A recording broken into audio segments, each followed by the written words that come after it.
Everyone, welcome back to study with Namrata Pandey. मैं हूं आपके साथ नम्रता पांडे। आज जो आपका टॉपिक है, टॉपिक नंबर 7 है और यहाँ है आपका बुद्धि निर्माण एवं बहुआयामी बुद्धि।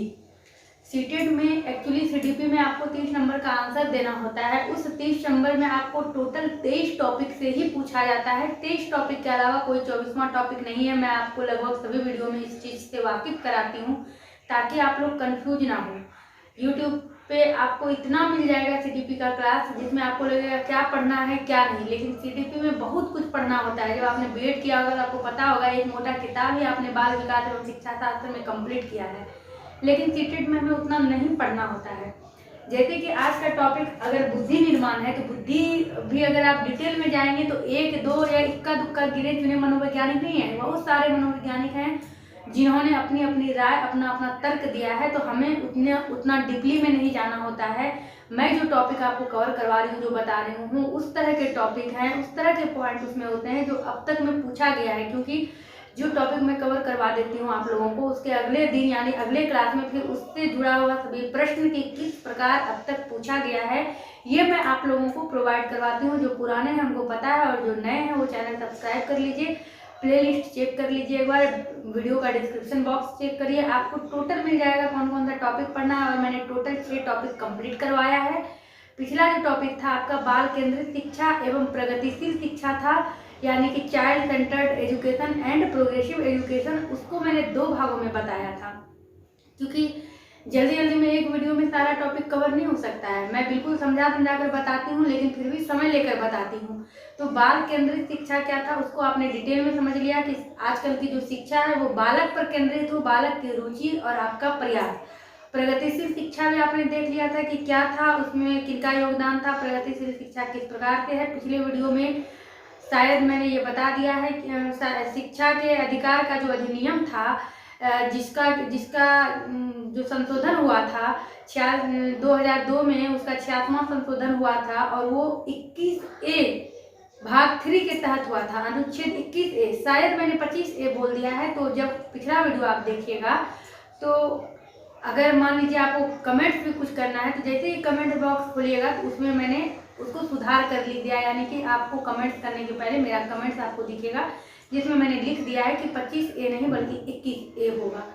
तो हमने 6 टॉपिक कंप्लीट कर लिया है अब तक में। सामाजिक अध्ययन का भी बहुत क्लास मिल जाएगा आपको मेरे इस चैनल पर और डिटेल में और समझ में आपको आ जाएगा। फिर आपको उस टॉपिक के लिए इधर उधर जाने की जरूरत नहीं है। ये जो आपका टॉपिक है इसमें भी 2 बातें दी हुई है।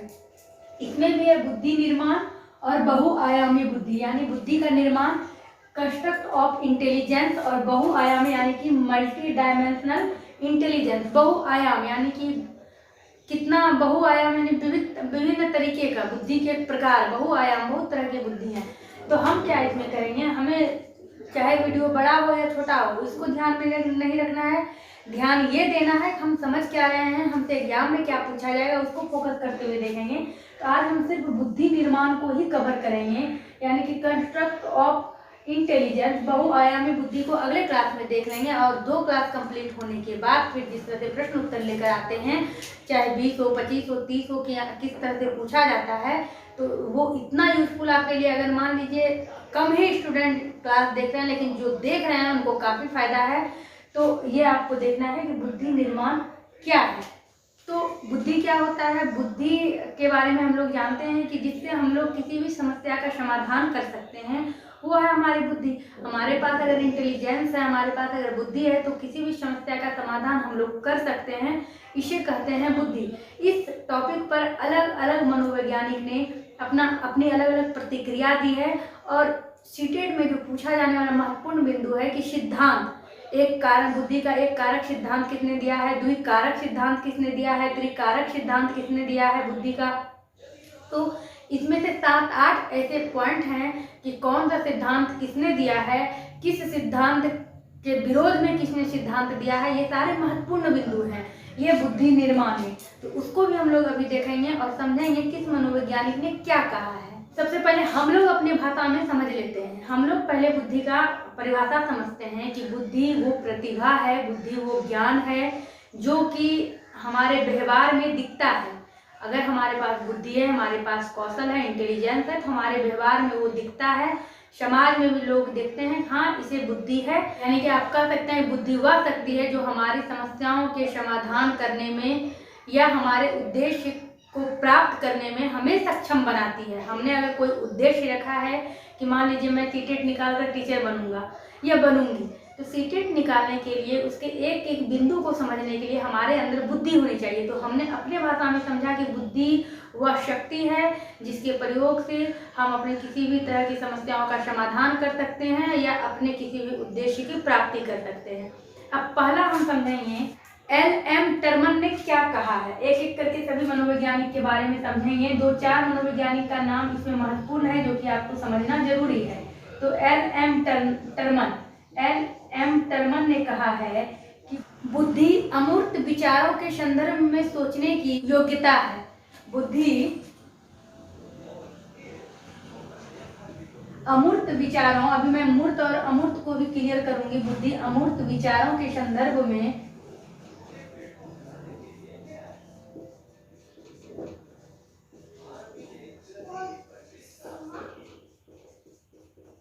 सोचने की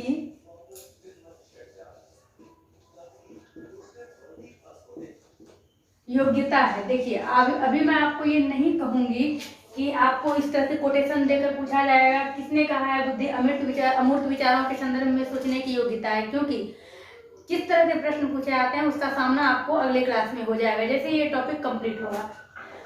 ये L.M. टर्मन ने कहा है बुद्धि जो है अमूर्त विचारों में सोचने की योग्यता है, यानी अमूर्त।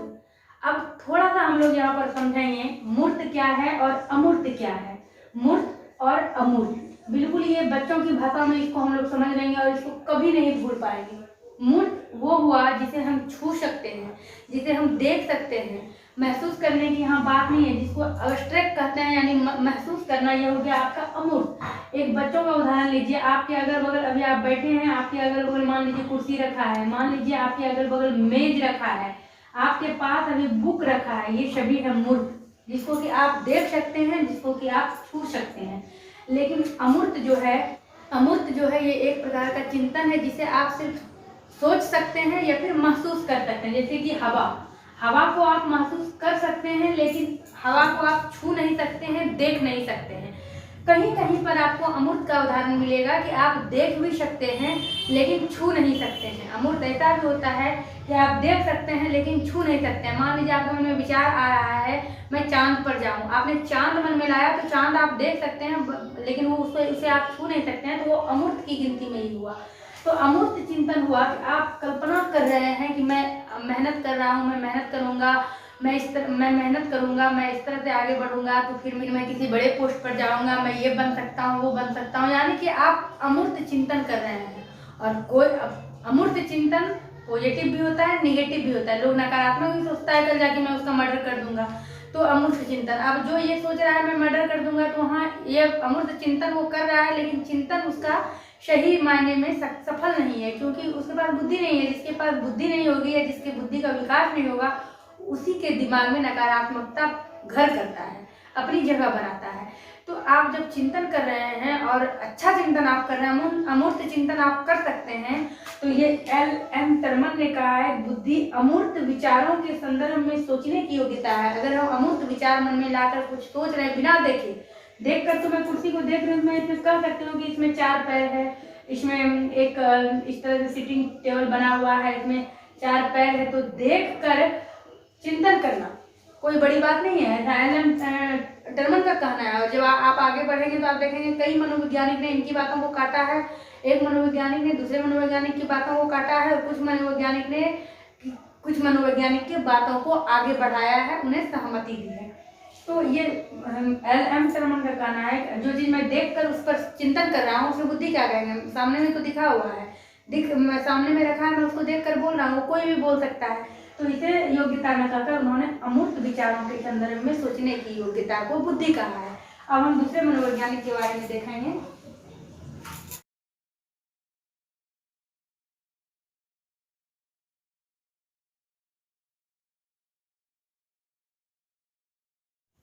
स्टर्न ने कहा है जीवन की नई समस्याओं एवं नई स्थितियों, जीवन की नई समस्याओं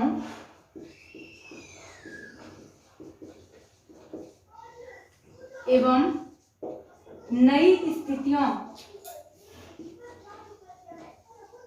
के अनुसार अपने आप को ढालने की समान मानसिक योग्यता, मानसिक वही हो गया आपका बुद्धि, समान मानसिक योग्यता ही बुद्धि है। आप अगर ध्यान से सुन रहे हैं तो आपको बोर्ड पर ही याद हो जाएगा, और अगर इस तरह से कोटेशन देकर पूछे तो भी आप लिख कर आएंगे। स्टर्न ने कहा है कि आपके जीवन में अगर कोई नई समस्या टर्न होती है, यानी कि कोई स्थिति टर्न करता है, तो ये टर्न वाली बात किसने कही है? स्टर्न ने कही है। स्टर्न ने कही है टर्न वाली बात कि जीवन की नई समस्याओं एवं नई स्थितियों के अनुसार अपने आप को ढालने की सामान्य मानसिक योग्यता, यानी एक सिंपल सी बुद्धि में सामान्य मानसिक योग्यता कि आज जैसे मान लीजिए भारत बंद है, 8 दिसंबर को मान लीजिए भारत बंद है, मान लीजिए क्या भारत बंद है, अब उस दिन दूध का भी सप्लाई नहीं हो रहा है, तो आपके घर में छोटे बच्चे हैं, तो आप अब उस बच्चे को उस दिन दूध के बिना कैसे रख सकते हैं, या फिर आपने 7 दिसंबर को दूध ले लिया, या फिर आप किसी तरह से मैनेज करेंगे। ये एक सामान्य सा बुद्धि का, अपने सामान्य मानसिक योग्यता का आप अगर उपयोग कर रहे हैं और एक नई समस्या और नई स्थिति के अनुसार अपने आप को ढाल रहे हैं, तो यही आपकी बुद्धि है। यानी कि आपके पास बुद्धि है। ऐसा नहीं है कि भारत बंद हुआ है तो आप हाथ पर बंद करके बैठ गए हैं, नहीं, आपकी बुद्धि चल रही है। तो ऐसा स्टर्न ने कहा है। 2 महत्वपूर्ण मनोवैज्ञानिक के बारे में आपने जाना।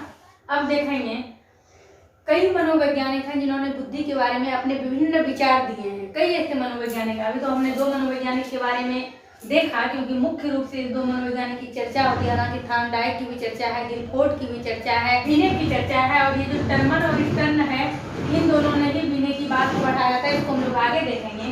तो अब एक थोड़ा सा आप और उदाहरण समझिएगा। कहा जाता है कि ये बुद्धि है और बुद्धि के 3 पक्ष होते हैं। बुद्धि के 3 पक्ष होते हैं। पहला आपका हो गया कार्यात्मक, दूसरा आपका पक्ष हो गया संरचनात्मक, और तीसरा आपका पक्ष हो गया क्रियात्मक।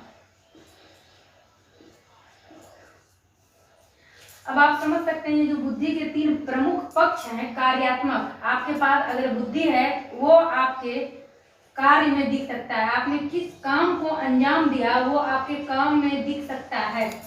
कि आपने मान लीजिए कि आपने किसी प्रकार से एक छोटे से घर का निर्माण किया, या घर में ही आपने किसी तरह से कोई LED लाइट या लाइट के ऊपर जो इस तरह से छतरी टाइप का लगा रहता है उसका आपने घर में निर्माण किया, और अपने परिवार को आपने दिखाया किस तरह आपने एक लाइट का निर्माण किया है अपने घर में। तो ये जो आपका कार्यात्मक है, इस कार्य से आपकी बुद्धि का परीक्षण होता है। आपके बुद्धि का जो ये 3 प्रमुख पक्ष है आपके कार्य में दिख रहा है। पहले तो लोग आश्चर्य करेगा, अरे बाप रे, इसने कैसे इस तरह का निर्माण कर लिया, किस तरह से घर में ही इस बल्ब को बनाया। उसके बाद दूसरा है आपका संरचनात्मक, यानी कि क्रिएटिव माइंड आपके पास है, आप संरचना कर सकते हैं। जैसे ये कंस्ट्रक्ट हो गया, निर्माण कर सकते हैं आप। यानी कि पहले आपने अगर कूट का आपने इस्तेमाल किया है, तो एक कूट को आपने लिया, फिर आपके दिमाग में आया कि आपने उसको सर्किल किया, यानी कि संरचना आपके माइंड में हुआ। फिर आपने जो क्रिया किया, यानी कि कूट लिया, काटा, फिर बल्ब सेट किया, तार जोड़ा, आपको नेगेटिव पॉजिटिव हर तरह से जानकारी है, फिर आपने इस तरह के बल्ब का निर्माण किया। तो यह है बुद्धि के 3 पक्ष, कार्यात्मक, संरचनात्मक एवं क्रियात्मक। और कहते हैं कि वंशानुक्रम और वातावरण दोनों मिलकर, दोनों के अंतर क्रिया से ही बुद्धि का निर्माण होता है। ये बिल्कुल महत्वपूर्ण पॉइंट है। अगर आपको दे दिया जाएगा कि बुद्धि का जो निर्माण है वो वंशानुक्रम एवं वातावरण के अंतर क्रिया के कारण होता है, या अंतर क्रिया के कारण पता चलता है कि ये बिल्कुल सही है। मान लीजिए किसी बच्चे के फैमिली में उसके पिताजी की बुद्धि थोड़ा मंद है, उसके दादा की मंद है, उसके चाचा की मंद है, तो फिर उस बच्चे की अगर बुद्धि मंद है तो ये वंशानुक्रम हुआ, उस बच्चे की बुद्धि मंद होगी, क्योंकि उसके परिवार में सबका बुद्धि जो है थोड़ा स्लो है। या फिर किसी का तेज है, किसी के परिवार में लोग हल्का भी मेहनत करता है, बड़े पोस्ट को हासिल कर लेता है, तो वो हुआ आपका वंशानुक्रम। और दूसरा जो वातावरण है, जो आपका समाज है, जिस वंश में आप रह रहे हैं वो तो रह ही रहे हैं, लेकिन आस पड़ोस आपके अगल बगल वातावरण में भी आपके अनुकूल सभी सुविधाएं हैं। तो ये वंशानुक्रम और वातावरण दोनों मिलकर, दोनों के अंतःक्रिया से ही बुद्धि का निर्माण होता है। अब कहा जाता है, यहाँ पर आपने बुद्धि के 3 प्रमुख पक्ष देखे। अब आपको समझना है कि बुद्धि को कितनी श्रेणियों में रखा गया है। तो बुद्धि को श्रेणी भी 3 ही दिया गया है, बुद्धि के पक्ष भी 3 ही है। पहला कार्यात्मक, दूसरा संरचनात्मक, तीसरा है क्रियात्मक। अब देखेंगे बुद्धि के 3 श्रेणी कौन कौन से हैं। तो ये जो आपने देखा, ये मनोवैज्ञानिक का जो कहना था, इसको आपने समझ लिया। अब मैं इसको मिटा लेती हूँ, फिर बुद्धि की 3 श्रेणियों को देखेंगे। अब देखना है हमें, ये है बुद्धि है, और बुद्धि को कितने श्रेणियों में रखा गया है। बुद्धि को 3 श्रेणियों में रखा गया है। पहला है आपका सामाजिक बुद्धि।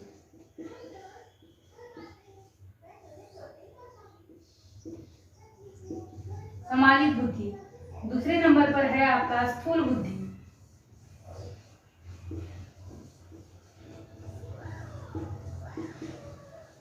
स्थूल बुद्धि को ही हम लोग मूर्त बुद्धि कहते हैं। और तीसरे नंबर पर है आपका अमूर्त बुद्धि। अमूर्त बुद्धि, इसे यांत्रिक बुद्धि भी कहते हैं, ये भी माइंड में रख लीजिएगा, लेकिन यांत्रिक वगैरह करके कम पूछा जाता है। अमूर्त बुद्धि, इस 3 श्रेणी में ही मात्र बुद्धि को रखा गया है। अभी यहाँ आपको नहीं समझना है किसने रखा है, क्या कहा है, क्योंकि आगे आपको ये सब कुछ समझ में आ जाएगा। अब सामाजिक बुद्धि, समाज में आप किस तरह से रह रहे हैं, आपका समाज में किस तरह से व्यवहार है, आप कितने लोगों से समाज में मिल रहे हैं, कितने लोगों से आपका किस तरह का संपर्क है, आप किस तरह की भाषा का प्रयोग कर रहे हैं, समाज में आपकी क्या पहचान है, आपकी तर्क, आपकी योग्यता से लोग आपको समाज में जान रहे हैं। यह है सामाजिक बुद्धि। आपके पास बुद्धि है, आपके पास सोशल इंटेलिजेंस है कि किन लोगों से किस तरह से बिहेव करना है, कि कौन से लोग हमारे लेवल के हैं, कौन हमसे ऊपर है, कौन हमसे नीचे हैं। अगर नीचे भी है तो उनको नीचे नहीं दिखाना है। यह है आपका सोशल इंटेलिजेंस, आपके पास सामाजिक बुद्धि है। दूसरा है आपका मूर्त बुद्धि, यानी कि आप किसी भी चीज को देखकर, सोचकर समझ, एक व्यक्ति में, इस बात को ये समझ लीजिए कि एक व्यक्ति में वही बुद्धिमान है जिसके पास ये तीनों तरह की बुद्धि है। यानी कि वो समाज में भी अपनी बुद्धि का अच्छा परिचय दे सकता है, वो मूर्त बुद्धि, उसके पास स्थूल बुद्धि भी है, किसी चीज को देखकर भी उस पर वो वर्णन कर सकता है, समझ सकता है, किसी चीज में फर्क कर सकता है। हालांकि यहाँ व्यक्ति की बात नहीं, यहाँ बच्चों के ऊपर ये निर्भर है, लेकिन आपको समझना है। उदाहरण के तौर पर किसी चीज को देखकर वो उस चीज का वर्णन कर सकता है, उस पर विस्तृत जानकारी रखता है, तो ये उनके पास मूर्त बुद्धि भी होनी चाहिए। और अमूर्त बुद्धि, अगर कोई चीज नहीं भी है तो उस पर भी चिंतन वो कर सकते हैं। जिस तरह की टर्मन ने आपको अमूर्त बुद्धि के बारे में, अमूर्त बुद्धि का, अमूर्त विचार जो है उसके ऊपर जो सोचने की योग्यता है उसको ही बुद्धि कहते हैं। इस तरह से ये बुद्धि के 3 श्रेणी हैं। अगर इस तरह से पूछे बुद्धि के कितने पक्ष हैं, तो 3 पक्ष हैं, कार्यात्मक, संरचनात्मक और क्रियात्मक। बुद्धि के श्रेणी पूछे कितने हैं, तो श्रेणी भी 3 है, सामाजिक और स्थूल बुद्धि यानी मूर्त बुद्धि और अमूर्त बुद्धि। अब थोड़ा सा आप लोग यहाँ पर आपको थोड़ा सा देखना है, किस मनोवैज्ञानिक ने कौन कौन सा परिभाषा दिया है बुद्धि को लेकर। 8-10 मनोवैज्ञानिक की परिभाषा को मैं आपके सामने में भी प्रोवाइड कर रही हूँ, उसको ध्यान से देखिए। उसके बाद फिर अब हम लोग चलेंगे कि किस मनोवैज्ञानिक ने कौन सा सिद्धांत दिया है। उसको देखने के बाद बस 2-4 बार आप उसको पढ़िएगा, आपके दिमाग में वो सेट हो जाएगा। उसके देखने के बाद अब हम लोग आएंगे बुद्धि के सिद्धांत। यानी बुद्धि के तो अनेकों सिद्धांत हैं, जितने मनोवैज्ञानिक उतने सिद्धांत। एक मनोवैज्ञानिक ने अगर बुद्धि का कोई सिद्धांत दिया तो दूसरे मनोवैज्ञानिक ने उस सिद्धांत को काटा है। तीसरे ऐसे मनोवैज्ञानिक है जिन्होंने उस मनोवैज्ञानिक के सिद्धांत का प्रतिपादन किया है, समर्थन किया है, उस मनोवैज्ञानिक के सिद्धांत का समर्थन किया है। तो अब हमको इसमें से जो सीटेड में पूछा जाता है, मुख्य रूप से जो सीटेड में पूछा जाता है, मनोवैज्ञानिक भी बहुत है, सिद्धांत भी बहुत है। बुद्धि के कई प्रकार हैं। आपके घर में ही अगर 5 लोग हैं तो 5 की बुद्धि अलग अलग तरीके की होती है। किसी की बुद्धि सेम नहीं हो सकती है। अगर सेम सबकी बुद्धि हो तो सब एक ही दिशा में चले। अगर एक ही रास्ता हो, एक ही मंजिल हो जाने का, तो फिर सड़क पर जो 2 भाग लगाया जाता है कि इधर से गाड़ियाँ जाएगी उधर से आएगी, ऐसा फिर हो ही नहीं। उसी तरह बुद्धि एक घर में, एक फैमिली में, यानी कि अगर आपके भी 2-3 बच्चे हैं तो तीनों की अलग अलग बुद्धि होती है। तो बुद्धि के प्रकार कई हैं, सिद्धांत कई हैं और प्रतिपादक भी कई हैं, लेकिन जो सीटेड में महत्वपूर्ण पूछे जाते हैं उसको देखेंगे। इधर हम लिखेंगे हम सिद्धांत और इधर लिखेंगे हम प्रतिपादक। इस सिद्धांत का किसने प्रतिपादन किया है। सबसे पहले हम आते हैं एक कारक सिद्धांत। एक कारक सिद्धांत, और जो अभी आप देख रहे हैं बस इससे बाहर कुछ नहीं पूछा जाएगा, इसको बस स्थिरता से देखना समझना है और इस पर क्वेश्चन आंसर बनाना है, बस इट्स इनफ। इसके आगे जितना आप सोचिएगा उतना आपको मुश्किल हो जाएगा। एक कारक सिद्धांत, इसको आप वन फैक्टर थ्योरी भी कह सकते हैं। One factor theory. यहाँ पर आप लिखेंगे स्टर्न, फिर आप लिखेंगे बीने और फिर लिखेंगे टर्मन।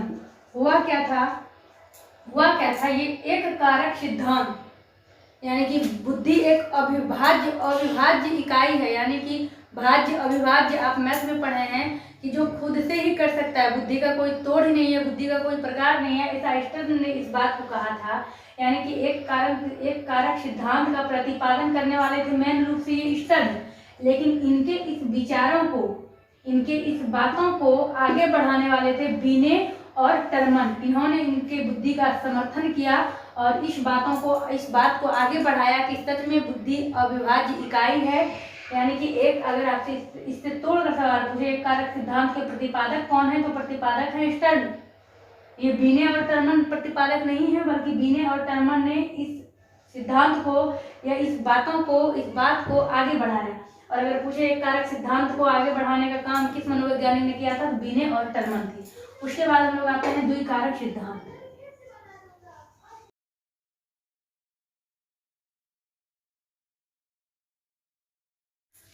द्विकारक सिद्धांत, जिसको आप कह सकते हैं बाय फैक्टर थ्योरी। इस सिद्धांत के प्रतिपादक थे स्पीयरमैन ने इस सिद्धांत का प्रतिपादन किया। ऐसा नहीं है कि इनकी बातों को, जिस तरह स्टर्न की बातों को बीने टर्मन ने आगे बढ़ाया, इनकी बातों को आगे बढ़ाया गया नहीं, इनकी बातों को आगे चलकर काटा गया है। ये जो द्विकारक सिद्धांत है, द्वि मतलब दो हो गया, ये क्या है, ये क्या कहना चाह रहे हैं? ये कहना चाह रहे हैं कि किसी भी व्यक्ति में दो तरह की योग्यता होती है, दो तरह की बुद्धि होती है। एक सामान्य योग्यता होती है, एक विशिष्ट योग्यता होती है। यानी कि व्यक्ति जो है कहीं ना कहीं एक सामान्य सोच से कोई काम करता है और जरूरत पड़ने पर वो बिल्कुल विशिष्ट योग्यता का परिचय देता है, स्पेशल योग्यता का परिचय देता है। यानी कि आप ये सोच सकते हैं कि वस्तु स्थिति को देखते हुए व्यक्ति कहीं सामान्य बुद्धि का परिचय देगा और जहाँ जरूरत हो वहाँ विशिष्ट योग्यता का परिचय देगा। विशिष्ट यानी कि एक व्यक्ति के पास अलग अलग गुण है। मान लीजिए कोई व्यक्ति एक अलग चीज जान रहा है, वही व्यक्ति एक अलग चीज जान रहा है, तो उस दोनों का संबंध आपस में नहीं है। इनका ये कहना है, अगर कोई सस्ता सा काम एक व्यक्ति साइकिल चलाना जान रहा है, वही व्यक्ति अगर फ्लाइट उड़ाना जान रहा है, तो ये सामान्य योग्यता हो गया आपका, ये विशिष्ट योग्यता हो गया। ये एक दूसरे से जुड़ा हुआ नहीं है, यानी कि एक व्यक्ति के अंदर ये दोनों योग्यताएं पाई जा सकती है। स्पीयरमैन ने ऐसा कहा है, यानी इन्होंने बुद्धि को दो भागों में बांटकर ऐसा समझाया है। आगे जब बढ़ेंगे इनकी बातों को किसने काटा है तो ये समझेंगे। तीसरा है आपका बहुकारक सिद्धांत।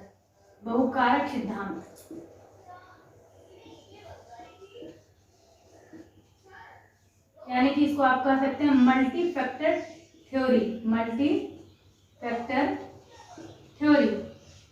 और इसके प्रतिपादक हैं थॉर्नडाइक। अब इन्होंने क्या कहा है, मल्टी फैक्टर, इनका कहना है कि एक व्यक्ति में कई तरह की बुद्धि पाई जाती है।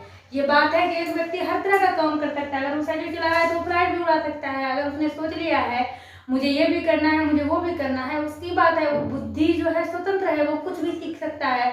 एक व्यक्ति को अलग अलग क्षेत्र में इंटरेस्ट हो सकता है, कुछ भी कर सकता है। इसके लिए अगर कोई कह रहा है कि सामान्य बुद्धि योग्यता का वहाँ पर वो प्रयोग करता है, कहीं विशिष्ट योग्यता का वो अलग किसी कार्य में अगर वो निपुण है तो वहाँ पर वो एक स्पेशल योग्यता का परिचय देता है। तो थॉर्नडाइक ने स्पीयरमैन की बातों को सीधा काट दिया है कि सामान्य योग्यता नाम की कोई चीज होती ही नहीं है कि सामान्य बुद्धि एक स्पेशल बुद्धि है, क्योंकि बुद्धि स्वतंत्र है। उसकी बुद्धि पर निर्भर करता है वो क्या सीख रहा है क्या नहीं सीख रहा है। तो थॉर्नडाइक ने बहुकारक सिद्धांत दिया है और स्पीयरमैन की बातों को इस तरह से काटा है। उसके बाद आप आएंगे प्रतिदर्श सिद्धांत।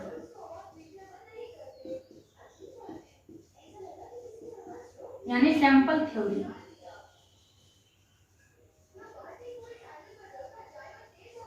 और इनके प्रतिपादक हैं थॉमसन और थॉमसन ने भी स्पीयरमैन की बात को काट दिया है। इन्होंने भी यही कहा है, ये द्विकारक सिद्धांत की द्विकारक क्या बुद्धि होता है कि व्यक्ति के अंदर समान योग्यता भी है, विशिष्ट योग्यता भी है, ऐसा कुछ भी नहीं है। बुद्धि स्वतंत्र होता है, व्यक्ति के ऊपर निर्भर करता है वो क्या सीख रहा है। अगर एक व्यक्ति कोई इजी काम में भी इंटरेस्ट रख रहा है और कोई भारी काम भी कर रहा है, अगर वो मल्टी टैलेंटेड है तो वो उस पर निर्भर है। बुद्धि तो स्वतंत्र है, वो क्या सीख रहा है, क्या कर रहा है, वो उस पर निर्भर है। वो किसी क्षेत्र में सीमित नहीं है कि उसने अगर इस काम को सीखा, साइकिल चलाना सीखा, तो ये समान योग्यता है, समान बुद्धि का वो परिचय दे रहा है, और फ्लाइट उड़ा रहा है तो वो विशिष्ट बुद्धि का परिचय दे रहा है। ऐसा कुछ भी नहीं है। थॉमसन ने स्पीयरमैन की बातों को सीधा काट दिया है कि बुद्धि जो है वो स्वतंत्र है। इन्होंने प्रतिदर्श सिद्धांत का प्रतिपादन किया है। इसके बाद आपका आता है समूह कारक सिद्धांत। समूह कारक सिद्धांत, और समूह कारक सिद्धांत को ग्रुप तत्व सिद्धांत कह के भी पूछा जाता है। ग्रुप तत्व यानी कि समूह का इंग्लिश ग्रुप हो गया, तो डायरेक्ट इंग्लिश से भी इस तरह से पूछा जाता है ग्रुप तत्व सिद्धांत। और इसका इंग्लिश आपका हो गया ग्रुप एलिमेंट थ्योरी। और इनका इस सिद्धांत के प्रतिपादन करने वाले हैं थर्स्टन। यहाँ पर आपको थोड़ा कंफ्यूज नहीं होना है। थॉर्नडाइक, थॉमसन, थर्स्टन इस तरह के मनोवैज्ञानिक का नाम है। क्योंकि ये विदेशों के थे तो इस तरह उन लोगों का टाइटल होता था, इस तरह उन लोगों का नाम होता था और होता है, अभी भी इसी तरह का है। तो थर्स्टन ने समूह कारक यानी कि ग्रुप तत्व सिद्धांत का प्रतिपादन किया है। और इन्होंने कहा है, इनका कहना है कि हर बच्चे में अपना एक अलग जो है मानसिक योग्यता होती है। प्रारंभिक जब परीक्षण होता है बच्चों का तो एक सामान्य मानसिक योग्यता दिखती है, लेकिन ग्रुप में जब बच्चे करते हैं तो वहाँ पर फिर वो सामान्य नहीं रहता है, क्योंकि उसे लगता है मैं उससे आगे बढ़ूँ, यानी अपने एक अलग अलग बुद्धि का वो परिचय देता है। इन्होंने ये समूह कारक सिद्धांत या ग्रुप तत्व सिद्धांत का इन्होंने प्रतिपादन किया है। इसी तरह के प्रश्न पूछे जाते हैं, समूह कारक सिद्धांत का प्रतिपादन किसने किया है या फिर ग्रुप तत्व सिद्धांत का प्रतिपादन किसने किया है। तो यहाँ ऊपर से लेकर आपने नीचे तक देखा, ये आपका 1 हो गया, 2 हो गया, 3, 4 और ये 5 हो गया। कुछ और सिद्धांत हम उसको देख लेते हैं, तो इसको साफ कर लेते हैं। 6 नंबर है आपका त्रिआयामी सिद्धांत। त्रिआयामी सिद्धांत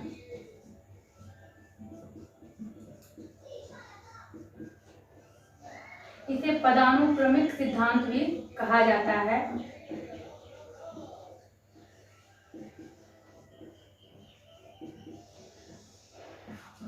और इसे जे.पी. गिलफोर्ड ने इसका प्रतिपादन किया है, जे.पी. गिलफोर्ड ने। इसीलिए यहाँ पर इसको गिलफोर्ड थ्योरी भी कहते हैं, गिलफोर्ड थ्योरी भी कहते हैं इसको, गिलफोर्ड थ्योरी। इनका कहना है, इन्होंने बुद्धि को 3 आयाम में बांटा है। इनका कहना है कि अगर कोई 2 व्यक्ति है और उस दोनों व्यक्ति के बुद्धि का अगर परीक्षण किया जाए तो निर्भर करता है आपने इस व्यक्ति को क्या, इनके सामने में इनकी संक्रिया क्या है और इनके पास विषय वस्तु क्या है और उसका जो है उत्पादन क्या है। ये 3 चीज इन्होंने कहा है, उसका उत्पादन क्या है। संक्रिया हो गया, संक्रिया का अर्थ आप समझ लीजिए मानसिक चेष्टा। इस व्यक्ति को अगर आप कोई काम करने दे रहे हैं, निर्भर करता है कि अगर अलग अलग फील्ड में व्यक्ति जॉब कर रहे हैं, कोई इंजीनियर है, कोई डॉक्टर है, तो इसका मतलब स्पष्ट है कि उसकी अभिरुचि, उनकी मानसिक चेष्टा जो है उस क्षेत्र में था। तो ये गिलफोर्ड का कहना है कि उस व्यक्ति की मानसिक चेष्टा किस तरह की है। अगर इस व्यक्ति को, एक उदाहरण के तौर पर आप समझिए कि अगर इस व्यक्ति को टेलरिंग पसंद है, टेलर का काम करना इस व्यक्ति को पसंद है, तो ये इनकी मानसिक चेष्टा हुई। उसके बाद आपने उनको मशीन ही उपलब्ध कराया और कुछ कपड़े उपलब्ध कराए, तो आपने उनकी संक्रिया के अनुसार विषय वस्तु को उपलब्ध कराया, यानी जो उनकी मानसिक चेष्टा थी उसके अनुसार आपने विषय वस्तु उपलब्ध कराया। तो अब जो उनका उत्पादन होगा, अब जो वो रिजल्ट देंगे, बिल्कुल आपको 100% करेक्ट देंगे। तो आप क्या कहिएगा, इनका बुद्धि प्लस 100 है। और ये व्यक्ति स्टिचिंग में, सिलाई में नहीं, बल्कि ये व्यक्ति अगर टीचिंग में इंटरेस्ट रख रहा है, ये पढ़ाना चाह रहे हैं, तो इनकी जो मानसिक चेष्टा है, इनकी जो संक्रिया है, ये टीचिंग में है। तो इनको आपको उपलब्ध कराकर देना होगा ब्लैक बोर्ड, इनको उपलब्ध कराकर देना होगा आपको मटेरियल, बुक वगैरह, कॉपी वगैरह, नोट्स। फिर आप इनका जो उत्पादन देखेंगे तीसरा चीज, तो ये भी +100 देंगे। अब जस्ट इस चीज को आप अपोजिट कर उल्टा कर दीजिए। जो टेलरिंग में जो जिनको स्टिचिंग में इंटरेस्ट है, आपको उन्होंने ब्लैक बोर्ड थमा दिया है, बुक थमा दिया है, तो उनका उत्पादन क्या होगा? तो फिर आप क्या कहेंगे, इसकी बुद्धि डेवलप नहीं हुई है, इसको बुद्धि नहीं है। इसको बुद्धि है, बल्कि उनकी संक्रिया, उनकी मानसिक चेष्टा उस चीज में नहीं है। तो ऐसा गिलफोर्ड ने कहा है। इन्होंने त्रिआयामी सिद्धांत दिया है, पदानुक्रमिक सिद्धांत दिया है कि जिस व्यक्ति की चेष्टा जिस चीज में है, अगर उस व्यक्ति को उसी के अनुसार विषय वस्तु उपलब्ध कराया जाए, तब उसके बुद्धि का सही परीक्षण हो सकता है, ऐसा गिलफोर्ड ने कहा है। तो इस चीजों को आपने समझ लिया। अब आगे बढ़ते हैं 7 नंबर पर। ये है तरल ठोस बुद्धि सिद्धांत। तरल ठोस बुद्धि सिद्धांत, इसमें कोई उदाहरण नहीं आपको समझना है, ये समझना है कि सिद्धांत के प्रतिपादक कौन थे। सिद्धांत के प्रतिपादक थे R.B. कैटल। R.B. कैटल। उसके बाद 8 नंबर पे आपका आता है बहुकारक सिद्धांत। आपने देखा था, अब आपको देखना है बहुबुद्धि सिद्धांत। बहुबुद्धि सिद्धांत, बहुबुद्धि सिद्धांत, और ये सिद्धांत भी हावर्ड गार्डनर ने दिया था। ये सिद्धांत हावर्ड गार्डनर ने दिया था। और एक सिद्धांत जो कि सीटेड में पूछा जाता है, और ये आखिरी सिद्धांत है आपका फ्लूइड तथा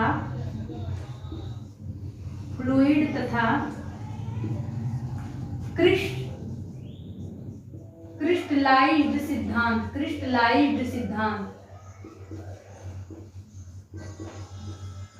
और इस सिद्धांत के प्रतिपादक हैं कैटल। इस सिद्धांत के भी प्रतिपादक कैटल हैं, और ये आखिरी सिद्धांत है।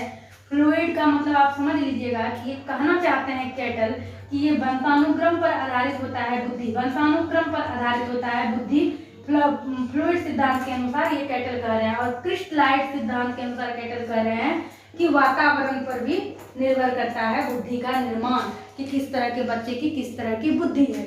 तो ये टोटल सीटेड में 9 सिद्धांत जो है, और इसके प्रतिपादक और किस सिद्धांत में जिन्होंने कुछ कहना चाहा है, तो वो मैंने आपको समझा दिया है। बाकी इससे ज़्यादा कुछ नहीं पूछा जाता है बुद्धि में। जब आप बहुआयामी बुद्धि में आएंगे, बुद्धि लब्धांक के बारे में, तब उसमें आपको समझना है कि इन्होंने कितना बुद्धि लब्धांक, कितने नंबर से कितने नंबर के बच्चों को किस श्रेणी में रखा गया है। ये बहुआयामी बुद्धि जो हम लोग अगले क्लास में कवर करेंगे, तो उसमें देखेंगे। अभी फिलहाल आपको बस इतने ही समझने से ये सारे महत्वपूर्ण बिंदु जो कि हमने समझ लिया। अब आगे जब हम लोग देखेंगे बहुआयामी बुद्धि, जिसमें कि मानसिक आयु क्या है, यानी आपकी ओरिजिनल आयु के अनुसार आपकी मानसिक आयु कितनी डेवलप की हुई है, कितना आगे है, कितना नीचे है, यानी मानसिक आयु बुद्धि परीक्षण, ये सब बहुआयामी बुद्धि में देखेंगे, जो कि उससे भी प्रश्न पूछे जाते हैं।